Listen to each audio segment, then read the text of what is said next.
Salut tout le monde, j'espère que vous allez bien. Alors aujourd'hui dans cette nouvelle vidéo on va faire un tuto jean que vous avez sûrement dû voir sur Instagram dans les comptes drip là. Je l'ai trouvé plusieurs fois sur Instagram, mais à chaque fois les gens ils voulaient pas donner la référence, au prix il était excessif. Enfin, sincèrement le prix il était à chaque fois excessif. Donc je me suis dit le jean il a l'air pas si compliqué que ça. Je me suis acheté un pantalon et de quoi faire le jean en question. Je vais vous montrer un peu l'élaboration, les idées de où j'ai trouvé pour pouvoir placer. En fait les croix c'est ce jean là dont je parle depuis tout à l'heure. Sur le mood board vous avez le jean en question, enfin l'inspiration un peu du jean avec les croix. Le jean que j'ai acheté moi c'est un Bershka.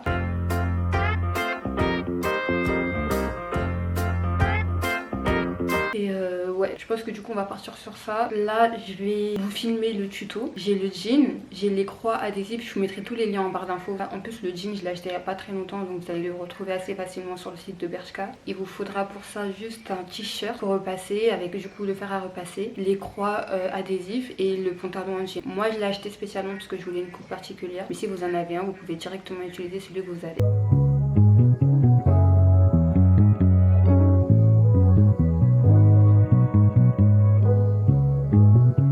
Là j'ai étendu le pantalon comme vous pouvez le voir avec les petites croix que j'ai ici.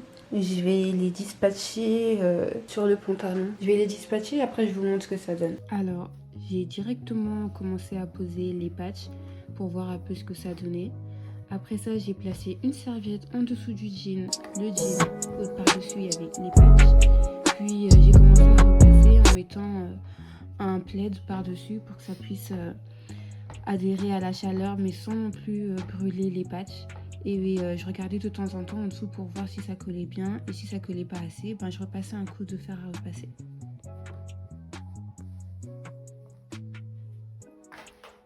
Pour l'arrière je me tâte un peu, il me reste que 3 petites croix, soit j'en mets une comme ça au niveau de la poche arrière comme dans l'inspiration qu'il y a sur le mood board, ou soit j'en mets 2 comme j'ai mis sur l'avant, 2 comme ça, et j'en mets une un peu genre plus bas.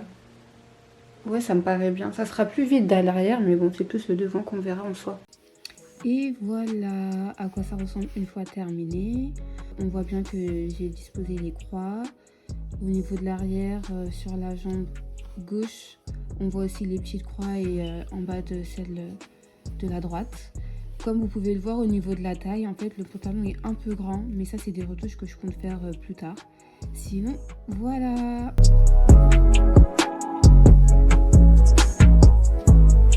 Du coup voilà pour la petite custom du jour. C'était plutôt simple. Après comme je vous ai dit, faites attention sur au niveau des petits coins et tout, ça peut se décoller. Je pense que je repasserai dessus encore une fois parce que là je suis accroupie et il y a déjà des morceaux qui sont en train de sauter. Mais bon, c'était facile et pas trop cher à faire. Je pense que ça restera toujours moins cher que le prix initial. Donc si ça vous a plu, dites-le moi et j'en referai peut-être. Voilà, bisous, à la prochaine.